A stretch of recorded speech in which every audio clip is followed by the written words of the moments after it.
Protesters make their way through the city driving tractors to voice their opposition to restrictions on pesticides. Authorities say the demonstration created traffic jams spanning some 420 kilometers.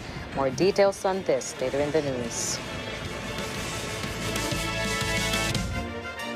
Good evening. I'm CJ Hero. And I am Nina Richie Alagaw Flores. This is Mata ng Agila International. And now for the headlines. Hopes fade for finding more Turkey-Syria quake survivors as death toll climbs to over 17,000. President Ferdinand Marcos Jr. secures 7 bilateral agreements in Japan. Syria slams U.S. sanctions over slow dispersal of aid.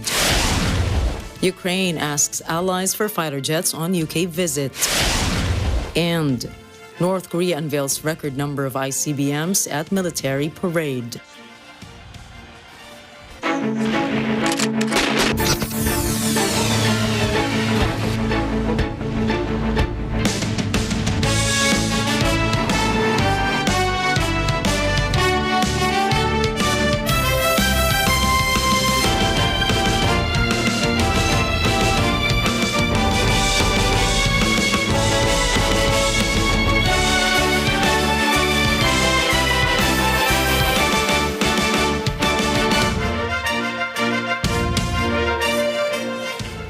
Disaster experts expect the death toll from the 7.8 magnitude quake in Turkey and Syria will continue to rise.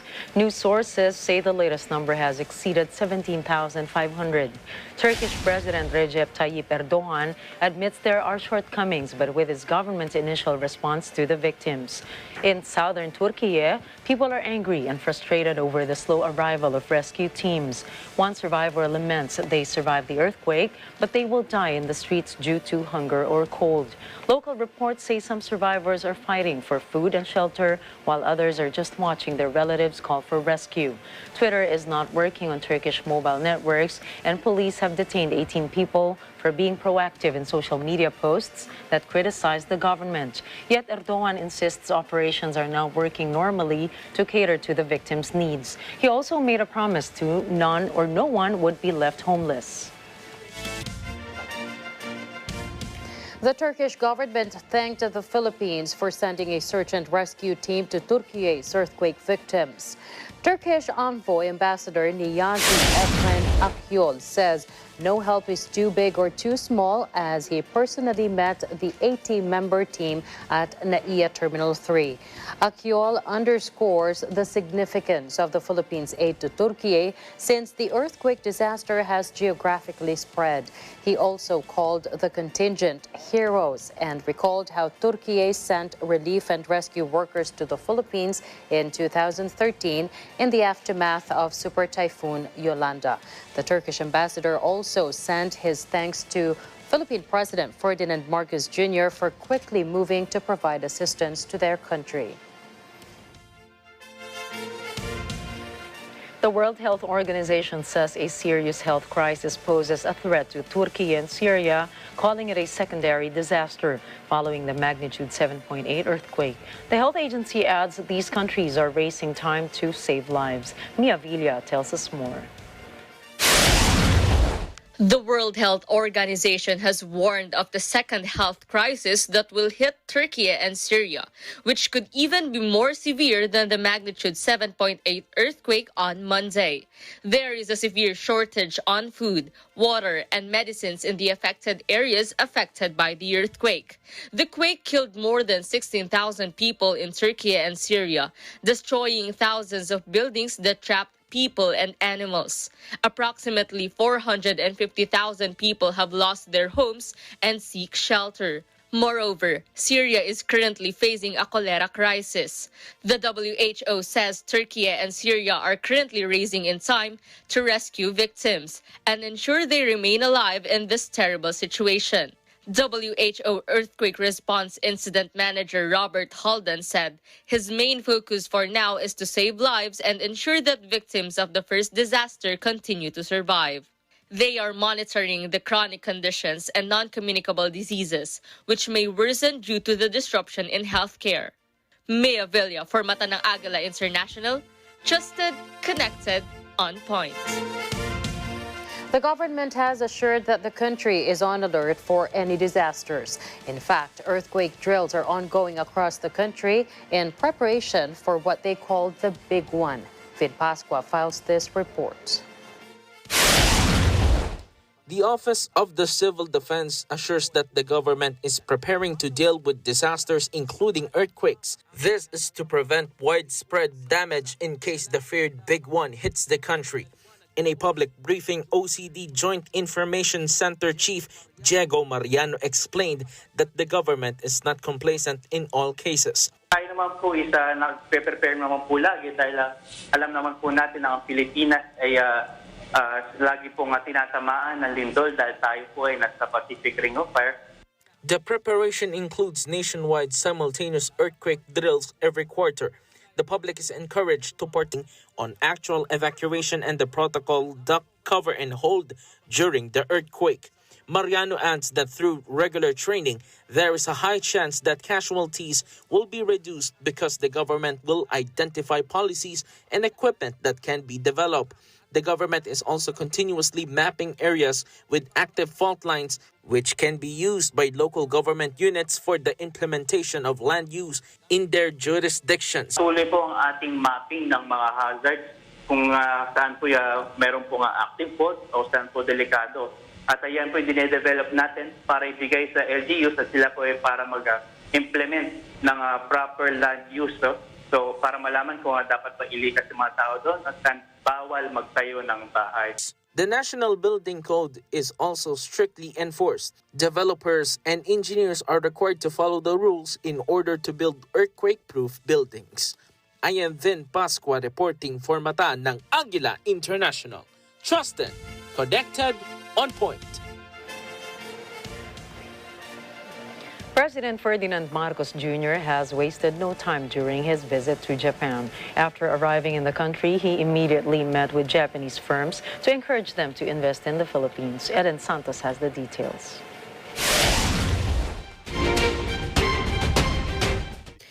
President Ferdinand Marcos Jr. has begun his 5-day official visit in Japan. During a dinner meeting with executives of Mitsui Company and Metro Pacific Investments Corporation in Tokyo, the president shared different ways on how to revitalize partnerships between the Philippines and Japanese firms. The meeting also highlighted the strengthening of coordination between the Philippine government and Japanese companies. Mitsui & Company is a Japanese firm focused on product sales, logistics and financing, infrastructure projects, iron and steel products, information technology and communication, and other businesses.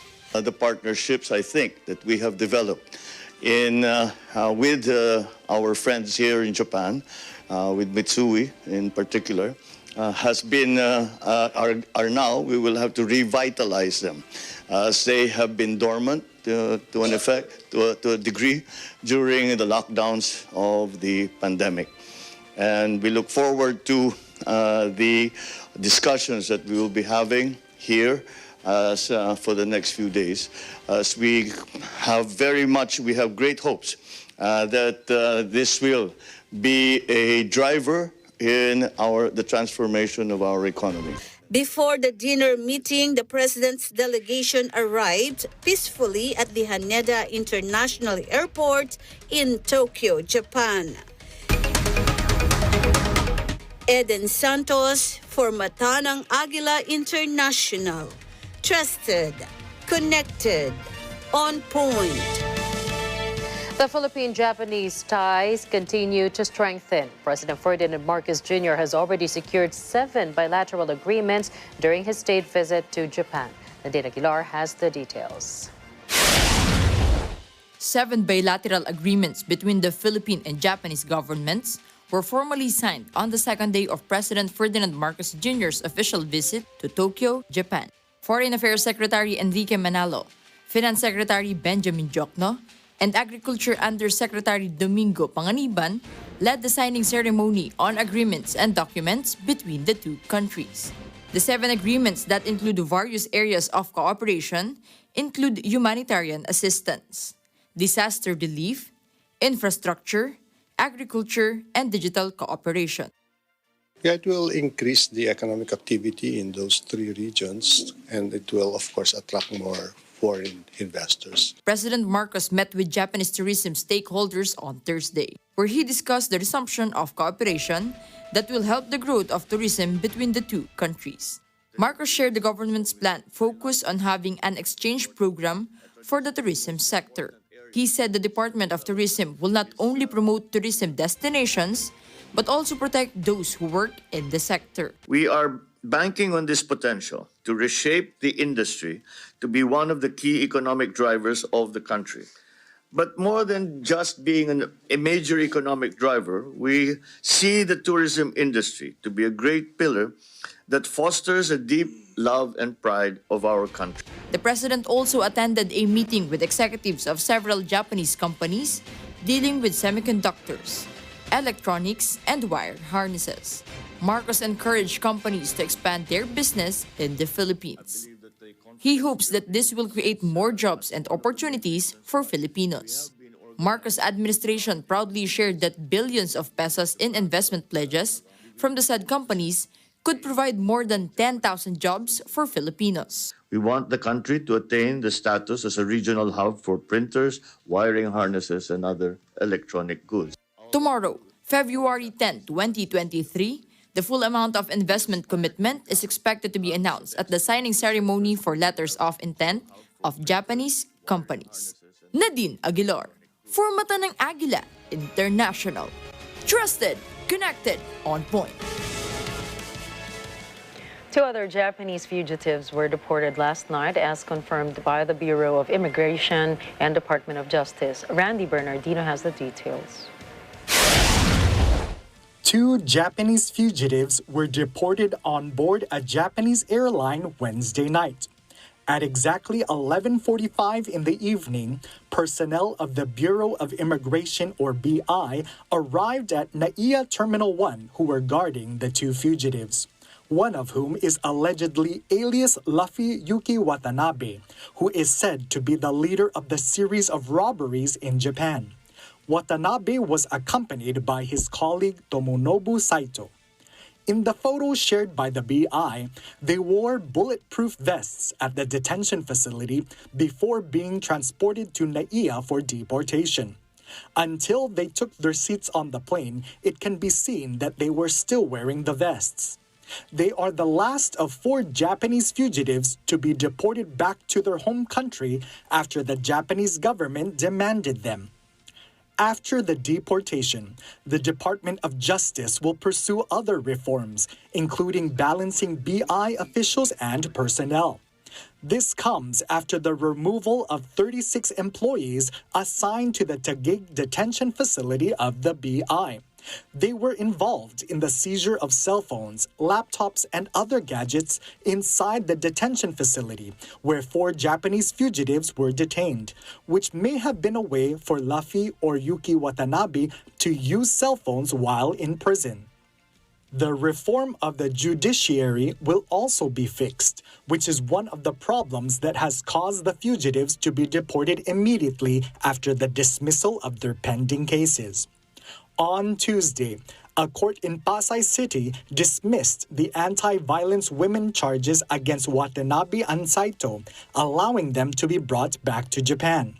The DOJ suspects that the cases of fugitives in the Philippines are fabricated to prevent them from being deported. The prosecution lawyer and agency officials will be held accountable for being involved in the conspiracy between fugitives.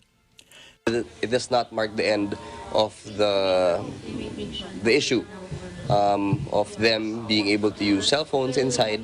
It does not also stop at this in terms of the investigation to be had for the immigration officers who may have been involved in this. As much as we can, we will dig, and if the evidence takes us to other government officials, other Bureau of Immigration officials, that's where we will go, and that's where we will investigate and prosecute.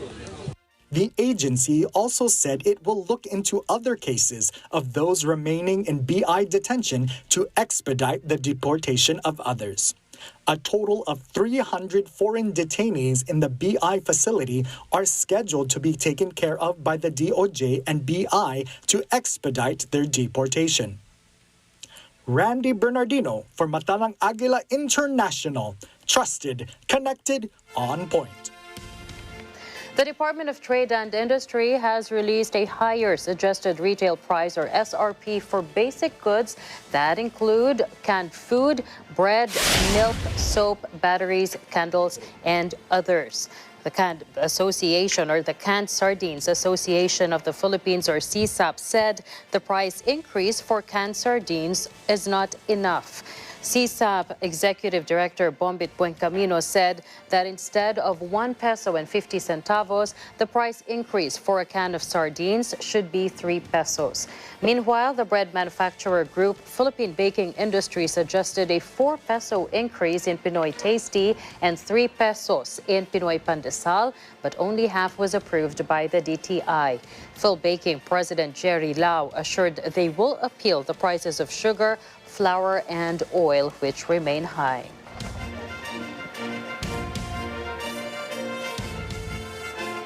Infectious disease expert Dr. Ronjean Solantes says the recently detected Omicron subvariant XBB.1.5 may not cause a significant increase in COVID-19 cases in the Philippines. Solante asserts the Filipinos' population immunity may still be high from getting vaccinated or infected with COVID-19 in the past. He further explains XBB.1.5 may become a dominant variant in the country soon. He says it may surpass BA.5 and BA.2 because of its high transmissibility. Nonetheless, Solante reminds the public to remain cautious as the vulnerable population may still suffer from severe or critical infections.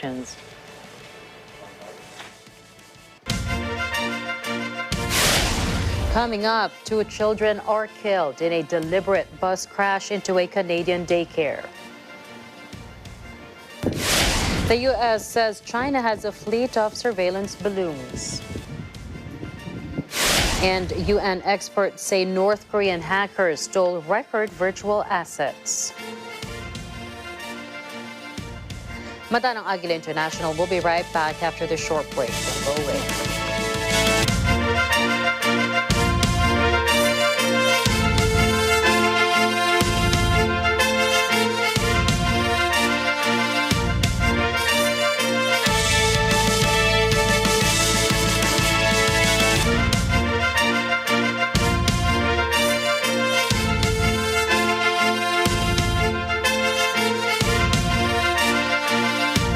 This portion is brought to you by Final Match Security and Investigation Agency.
This portion is brought to you by 318 Automart, Arlex Trading and Construction Supplies.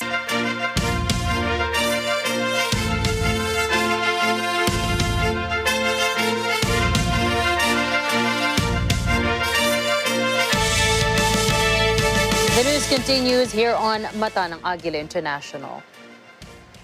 A bus crashed into a daycare center near Montreal, Canada on Wednesday, killing 2 4-year-old children.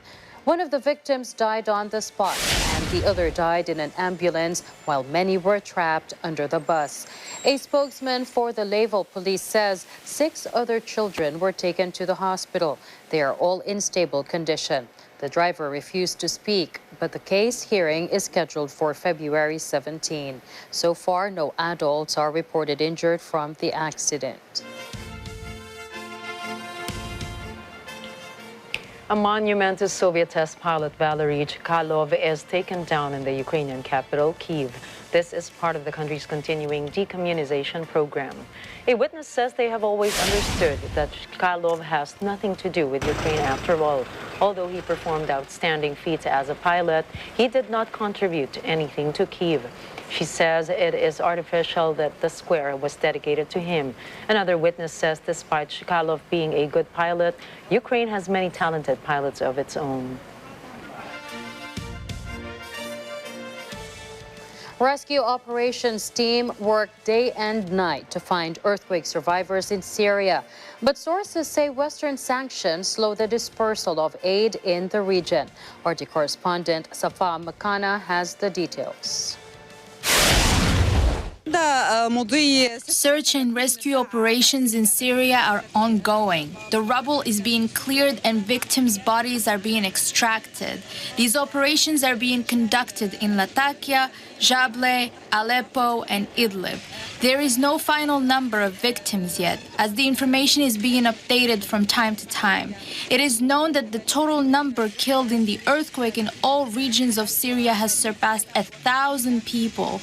The number of injured, of course, is much higher. Here in Latakia, all government services responsible for eliminating the earthquake's aftermath are working day and night. The rescue teams are made up of various forces: the military, police, security services, the health ministry, and local governments. They are making every possible effort within their capabilities. However, as the mission head of the International Red Cross in Syria noted at a press conference, due to the Western sanctions, Syria does not have enough resources to overcome this catastrophe and needs support, equipment, ambulances, and much more to overcome this humanitarian catastrophe. Rescue teams and groups from allied countries and Arab nations have begun to arrive in Syria to assist in dealing with this humanitarian catastrophe. Rescue teams from Russia, Iraq, and Algeria have already arrived in Syria, as well as planes with humanitarian aid. A rescue team has already been formed in Lebanon, which will go to Syria to provide assistance. In addition, many Arab countries have already declared their readiness to provide assistance and support to Syria.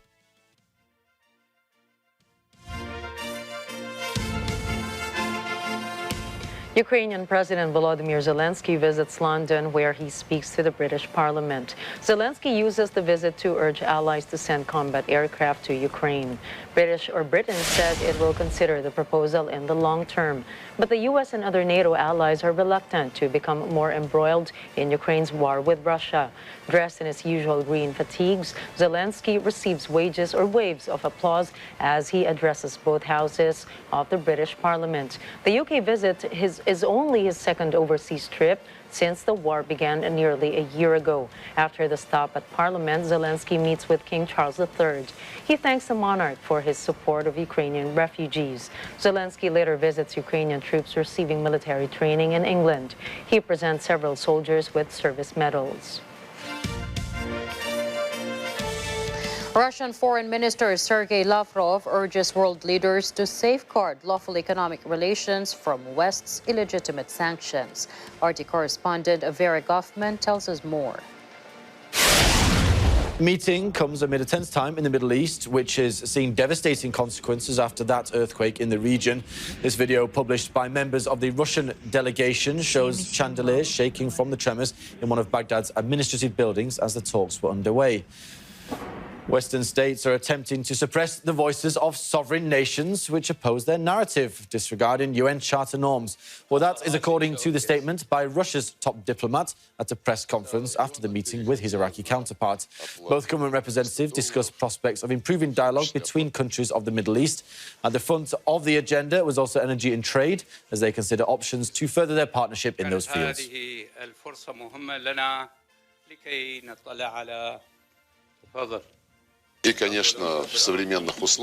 In the circumstances of the illegal restrictions enforced by the US and its subordinates, we have to safeguard our lawful economic relations from illegitimate Western pressure. One of the ways already in use is to implement payments for oil and gas deal in non-dollar currencies. Baghdad, the first stop of the Middle East Africa tour for the head of Russian diplomacy, Sergei Lavrov. His visit comes ahead of the 20th anniversary of the invasion of Iraq by the US-led coalition. Coincidence, assures the minister's entourage. The painful memory of the American military operation under the false pretext of the weapons of mass destruction still lingers. It's incomparable to any other conflicts around the world to what the US and their NATO colleagues did to Iraq and later Libya. We remember how they razed Mosul and other Iraqi cities to the ground, how they devastated Syria and Raqqa. I'm not even mentioning other war crimes that didn't cause any feeling of resentment in the Western international community. Americans and their Western counterparts are trying to fulfill their will to suppress any alternative voices from other states and their sovereignty. This is the essence of the so-called rules which Washington and their satellites promote instead of sticking to the principles of the UN Charter. Amid unprecedented pressure that Iraq faces from Western countries, Russia particularly appreciates Baghdad's decision to refuse joining sanctions against Moscow. Russian diplomacy also views the current visit as part of the country's long-term strategy in the Middle East. The Russian foreign minister held a joint media conference with his Iraqi counterpart. The main focus of Sergei Lavrov's trip is to ensure further cooperation between the two countries, despite all the geopolitical challenges. Although the Russian foreign minister's visit to Baghdad lasted less than 24 hours, his program was extremely busy. Sergei Lavrov not only met his Iraqi counterpart, but also President Rashid, Prime Minister Soudani, Speaker of Parliament Khalbousi, and former Prime Minister Maliki.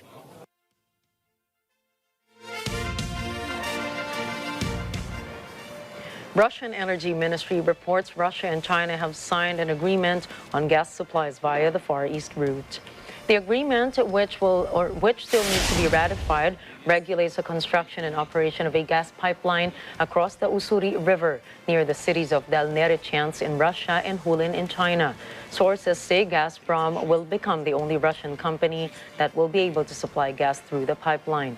Meanwhile, the Federal Statistics Service Rosstat reports that production of liquefied natural gas, or LNG, in Russia increased by 8.1% last year to a record 32.5 million tons. Data show that the figure was down by 4.8% in December compared to the same month in 2021 at 2.8 million tons. It was 0.4% higher than in November of 2022. The report adds that 11.5 million tons of LNG were produced at the plant of the Sakhalin 2 project. The Statistics Service said the main reason for the record production was a reduction in the volume of repairs in 2022 after extensive scheduled maintenance work was carried out in 2021. The United States says China has a fleet of surveillance balloons like the one the U.S. shot down last Saturday.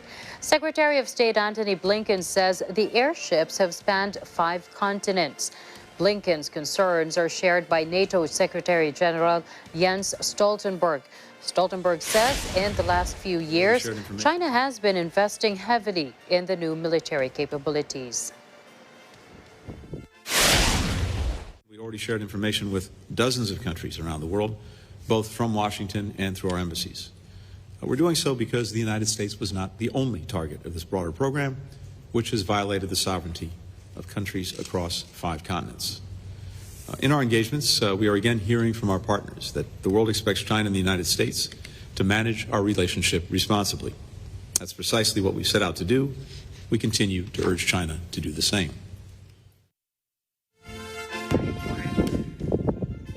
We have also seen increased Chinese intelligence activities in Europe, again, different platforms. they use satellites, they use cyber, and as we've seen of the United States, also balloons. So we just have to be vigilant. We need to be aware of the constant risk of Chinese intelligence, and then step up what we do to protect ourselves.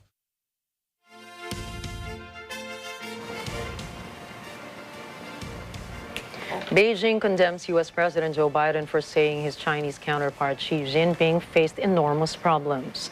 China's Ministry of Foreign Affairs says Biden's statements are extremely irresponsible remarks. 你的第二个问题，美方的这种言论十分不负责任，也有违基本的外交礼仪，中方强烈不满，坚决反对。 China also warns about the comments made by the U.S. that the Chinese balloons are part of a wider global fleet.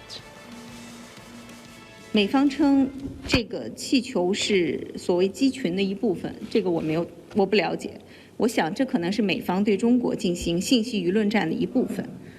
谁是世界上最大的间谍、监听、监测国家？国际社会看得很清楚。 China also insists Japan should uphold an objective and fair stance instead of following the U.S. in hype on the balloons. North Korean hackers working for the government stole record-breaking virtual assets last year. United Nations experts estimate the assets to be worth between $630 million and more than $1 billion. The panel of experts said hackers used increasingly sophisticated techniques to gain access to digital networks involved in cyber finance. They stole information from governments, individuals, and companies that could be useful in North Korea's nuclear and ballistic missile programs. With growing tensions on the Korean peninsula, the report said North Korea continued to violate UN sanctions, producing weapons-grade nuclear material and improving its ballistic missile program, which continued to accelerate dramatically. North Korea's Kim Jong-un has led a major military parade showcasing a record number of nuclear and intercontinental ballistic missiles. Kim attended the parade with his wife Ri Sol-ju and daughter Ju-ae. State media says the parade marks the 75th founding anniversary of Pyongyang's armed forces. It features fireworks, military bands, and uniformed soldiers marching in unison to spell out 2.8 and 75. Other reports say the weapons on show included at least 10 of the North's largest Hwasong-17 intercontinental ballistic missiles. Pyongyang crowd broke into enthusiastic cheers when the ICBMs appeared in the square. Analysts claim Kim's parade has showcased the tremendous nuclear strike capability of North Korea.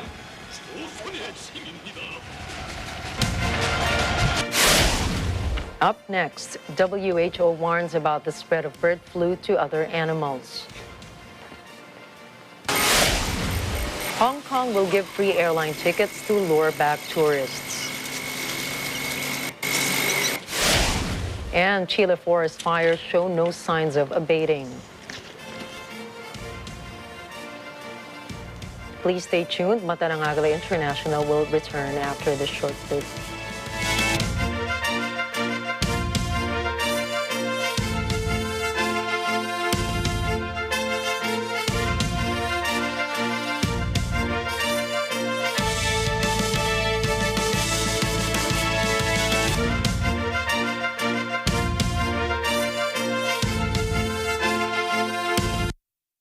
This portion is brought to you by Robic Builders, Quezon City Motor Vehicle Inspection Center. Siguradong walang lamig ang tatalo sa yakap ng suporta at pagmamahal ninyo sa amin. Mga netizens mula sa Baguio, tara na at maki-net together. This coming February 12, magkikita-kita tayong lahat sa CAP John Hay Trade and Cultural Center, Baguio City. Let's net together, Baguio! Makakasama natin ang mga paborito niyong stars ng Net25 na pinangungunahan nila Eric Quezon, Epi Quezon, Vandolph Quezon, Pia Guanyo Mago, Diana Meneses, Jenny Quezon, Love Anyoven, Berwin May Pili, Tony Petgaba, Emma Tiglao, Wedge Kojama, Yo Andrada, Isabel de los Santos, Billy Hackinson, Anthony Ocampo, Fourth Impact, Yuki Takahashi, Alexa Miro, Empoy Marquez, Aramina, Agamula, at Tito Vic and Joey. Hindi na kami makapaghintay na makasama kayong lahat. Let's net together Baguio! Net25 would like to thank the following sponsors. The Manor Camp John Hay, Luxury Redefined, Lemonade Hotel, your gracious host in Baguio City. Mr. DIY, always low price. Reynold Max, the portable fire extinguisher, stronger than fire. EO Executive Optical, for expert eye care, come to EO Executive Optical with over 200 stores nationwide. EO Executive Optical, love your eyes. Silka Green Papaya Soap, dahil ang tunay na sign ng pagpapaputi, kita in as early as 7 days. Aquaskin Philippines. For more information, you may contact us at Aquaskin Philippines official Twitter account at Aquaskin PH. Organic California. It's not just a healthy drink. It's a lifestyle. Goshi Herbal Coffee, ang official coffee ng mga healthy. Open for distributors and resellers. Diana Stalder, face, body, skincare. The promise of a better you. Biogenic. Protect each day the biogenic way. Juicy Cologne, making our sweetness shine. Harper and Hill, Mr. Donut, nakatutuwa. McDonald's, love ko to.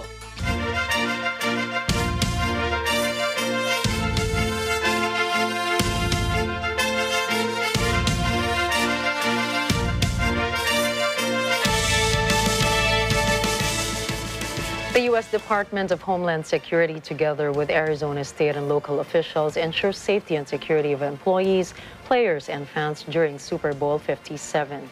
Ken Cruz reports. In Phoenix and Glendale, Arizona, Department of Homeland Security Secretary Alejandro Mayorkas inspects security operations as the pregame week kicks off. Super Bowl 57 will be hosted at the State Farm Stadium in Glendale, Arizona on February 12th. Thousands will be joining the Kansas City Chiefs and Philadelphia Eagles at the stadium as the two face off this Sunday. DHS says its support for Super Bowl includes over 600 personnel, providing, among other things, extensive air security resources, venue, cyber, and infrastructure security assessments, and explosives detection technologies. The department says, however, it has not identified any credible threats related to this event. DHS reminds the public to be aware of suspicious activity and how to report it to local authorities. By staying alert, you can protect your Super Bowl experience. And if you see something that looks suspicious, say something. Ken Cruz, Washington, D.C., Mata ng Agila International. Trusted, connected, on point. In its support to more than 70 countries, particularly low and middle income ones, the World Health Organization launches its new roadmap to breast cancer. The roadmap aims to give everyone with breast cancer the hope of a cancer-free future. Rosel Feria tells us more.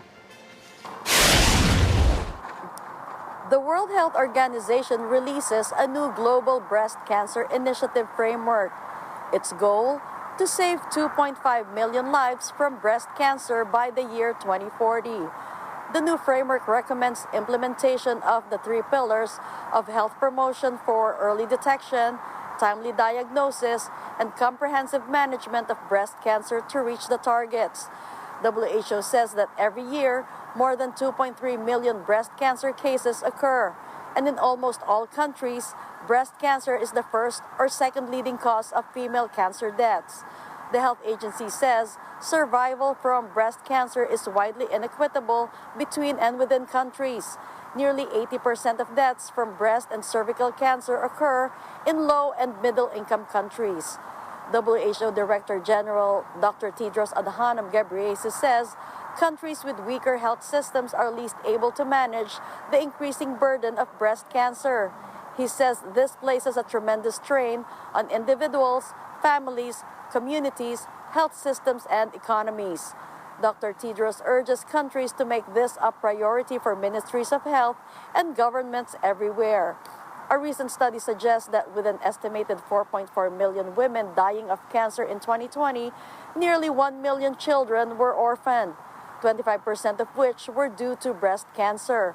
The newly published framework presents tried and tested strategies to design country-specific, resource-appropriate health systems. This for the delivery of breast cancer care in low and middle-income settings.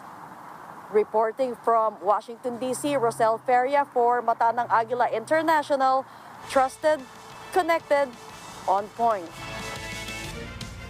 The World Health Organization is sounding the alarm about the spread of bird flu. Dr. Sylvie Briand says it is concerning that the infection has moved from birds to other animals. We need to be just vigilant to make sure that a spread in animal is contained, because the more the virus circulates in animals, the higher is the risk for human as well, because the virus circulating in animal can evolve to form that are more transmissible, and then if there is a spillover in human population, then we can have outbreaks of avian flu. Earlier this week, Peruvian authorities said 585 sea lions died of bird flu. The infection also killed 55,000 wild birds in the country. Former German Chancellor Angela Merkel receives the Felix Houphouët-Boigny UNESCO Prize for the Search for Peace.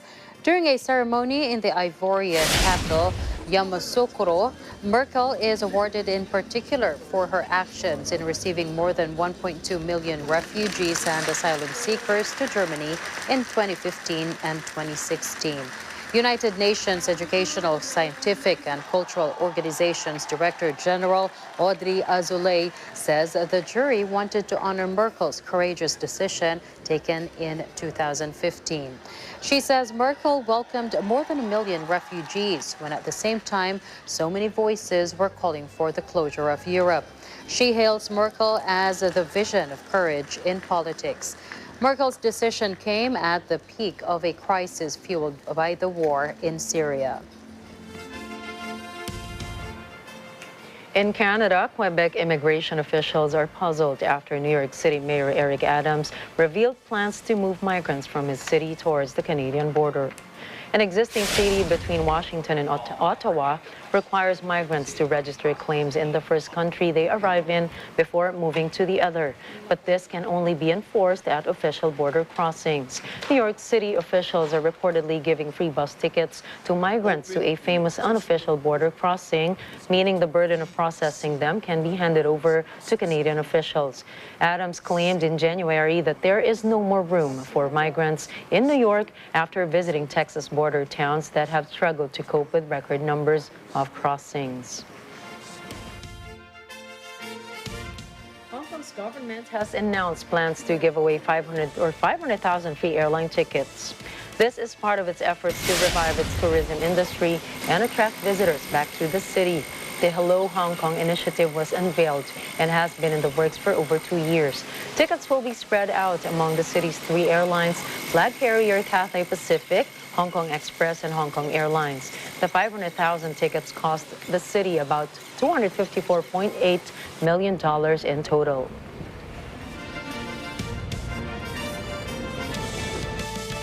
Pakistan has reversed a ban on Wikipedia just 2 days after it was outlawed for hosting allegedly blasphemous content. Authorities did not clarify which content was deemed offensive. The U-turn has sparked a government review of the initial block and how other online content in the country is moderated. The online encyclopedia's operator, Wikimedia Foundation, admitted it did not control what content is included on the website or how it is maintained.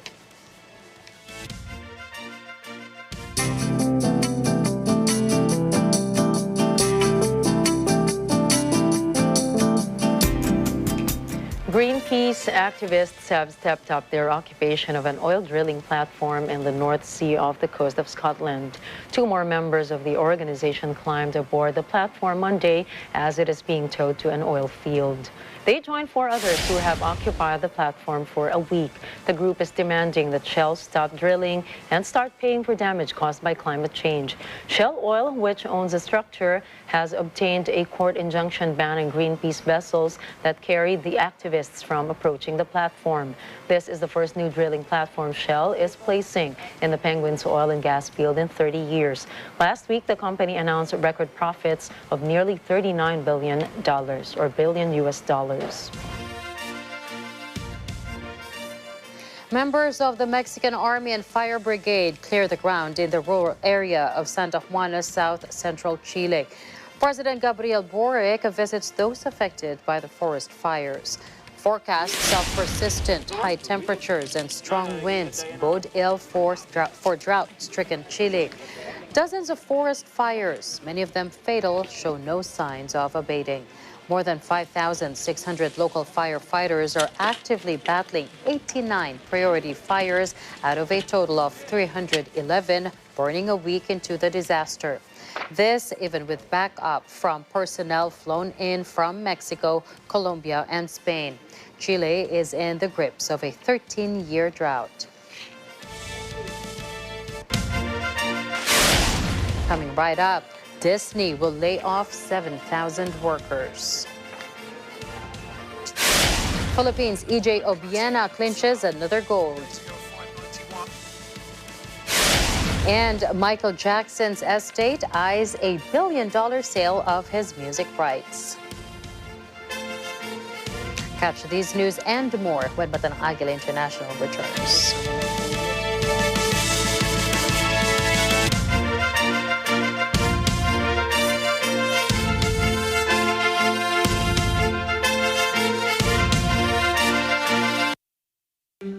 Alam namin ang iyong pagsisikap.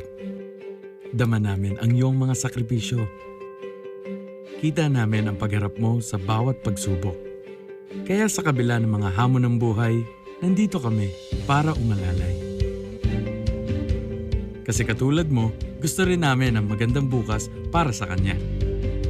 Hatid namin ang dekalidad na edukasyon at makabagong pasilidad sa abot kayang halaga. Kaya huwag ka na mangamba. Sasamahan ka namin tuparin ang mga pangarap niya.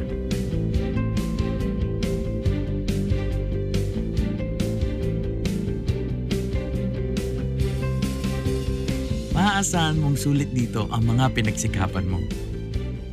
Sa aming mga makabagong pasilidad at sistema ng edukasyon. May lalabas natin ang aking talino at mga kakayahan niya. Kahit sa munting halaga, makakasiguro ka na makakasabay siya sa mabilis na pag-ikot ng mundo.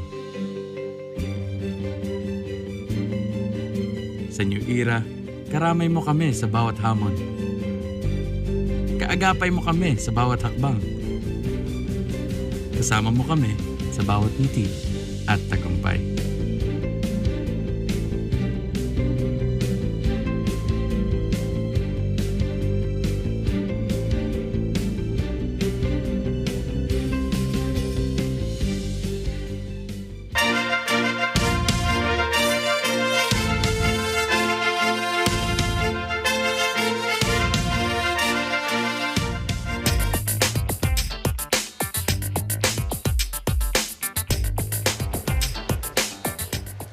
The Disney company will lay off 7,000 workers due to economic uncertainty. As per Walt Disney's announcement, they will save $5.5 billion in the cost of removing employees. As of October 1, 2022, Disney's global workforce is estimated at 220,000. According to CEO Robert Iger, they will fix the company, especially its creativity, while reducing expenses. The company is aiming for sustained growth and profitability now that global economic challenges are present. Disney is now among the companies reducing workforce due to the fear of recession. In the last few weeks, tech majors such as Zoom, Dell, IBM, Amazon, Microsoft, Salesforce, PayPal, Google's parent, and Alphabet have also laid off employees. The peso recovers further today, with sentiment said to have been buoyed by an updated Federal Reserve view of U.S. inflation. It closed at 54 pesos and 45 centavos to the dollar. Yesterday, the local currency hit 54 pesos and 80 cents. Analysts say the U.S. fresh employment data also buoyed the latest peso-dollar rate.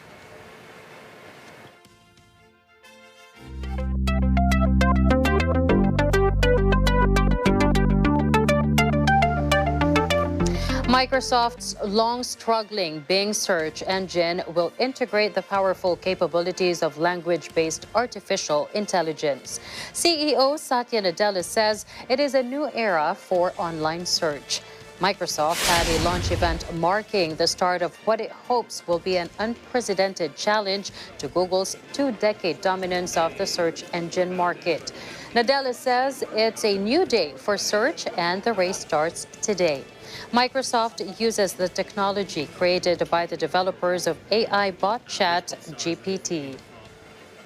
But look, it's an exciting time in tech. The broad contours of this next platform are just getting clearer and clearer each day. The advances, what's possible, that's what obviously excites us in our industry. ChatGPT sparks a gold rush in AI with more than 100 million users testing the bot's capabilities. Users receive essays, speeches, or law exam results within seconds. This to the consternation of educators and school authorities worried about cheating.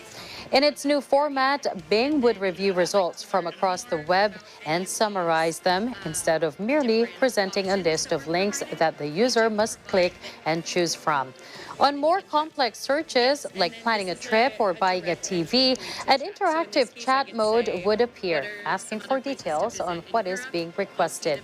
Microsoft says the new Bing will have an option in which the search engine will help the user write an email or prepare for a job interview. But unlike ChatGPT, the new Bing will always cite its sources. The new Bing will run on an open AI language model that is more advanced than the one behind ChatGPT, meaning that responses would be more up-to-date and benefit from stronger computing power.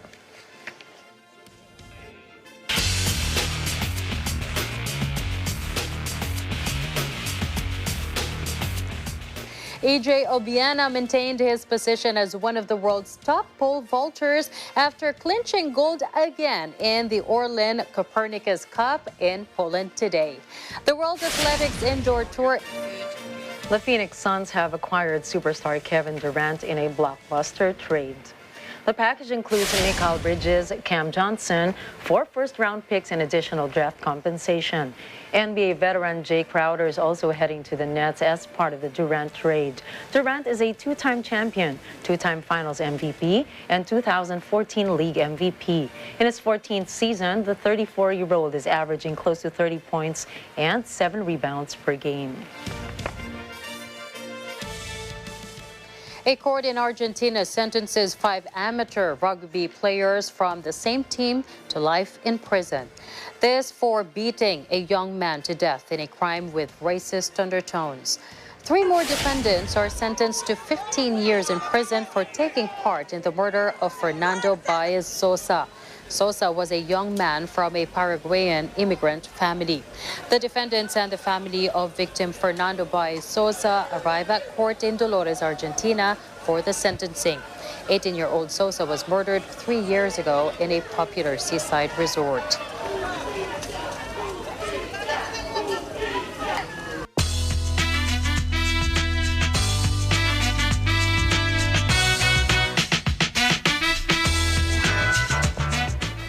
Variety reports the estate of Michael Jackson is closing in on a deal to sell half its interests in the megastar's music catalog in a deal worth up to $900 million.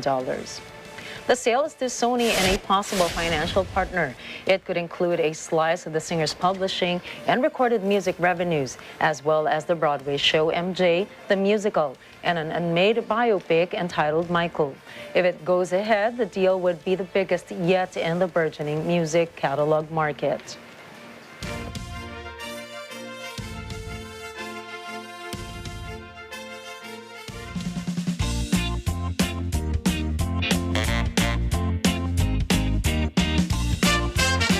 Flower growers in Colombia are busy preparing exports to more than 100 countries.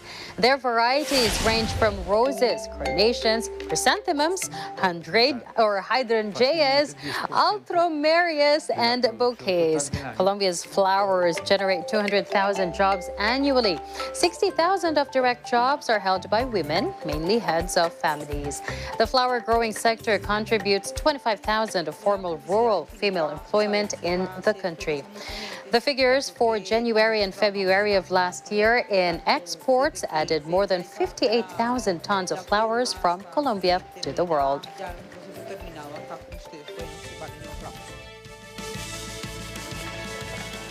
It is Thursday, almost the weekend, and to help you go through this week, here's a quote from Theodore Roosevelt, a former president of the United States. Believe you can, and you're halfway there. You know, sometimes I waste so much time doubting myself. Can I do this? What would happen if I do this? Questioning, you know, whether I can do something or not. And then the moment just passes by. Exactly. That's why they say if you don't know where or when to start, Just start now. Exactly. Now's the perfect time to do it. And now that's a wrap for tonight's news. Catch the latest updates on our social media channels. Now is the time to do that. I am CJ Hero. And I am Nina Richie Alago Flores. This is Mata ng Agila International. Trusted, connected, on point.